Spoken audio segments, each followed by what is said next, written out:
नमस्कार. आज मी ब्रोकोलीचं सूप दाखवते.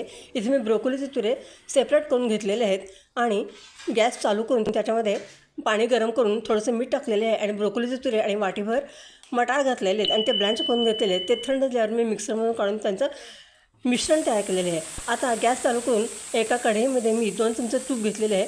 त्याच्यामध्ये थोडेसे जिरे टाकलेले आहेत. ते फुलले की पाव चमचा मी आलं लसूण पेस्ट घातलेली आहे आणि ब्रोकोली आणि मटार ह्यांचं मिश्रण मी त्यात घातलेलं आहे. आपण ब्रोकोली हे शिजवताना ते जे पाणी होतं ते मिक्सरमध्ये घालून मिक्सर स्वच्छ करून घेतलेलं आहे. माझ्याकडे शेवग्याच्या पानांची पावडर होती, ती पाण्यामध्ये घालून मी 3 चमचे पेस्ट ह्या सूपामध्ये घातलेली आहे. चवीप्रमाणे मीठ, चाट मसाला आणि एका लिंबाचा रस घालून हे मी स्वादिष्ट केलेलं आहे. अशा प्रकारे आपलं फायबरयुक्त, प्रोटीनयुक्त, आणखीन मिनरल्स अँड व्हिटॅमिन्सयुक्त ब्रोकोली आणि मटारचं सूप तयार झालेलं आहे. रेसिपी आवडल्यास शेअर करा, लाईक करा, सबस्क्राईब करा.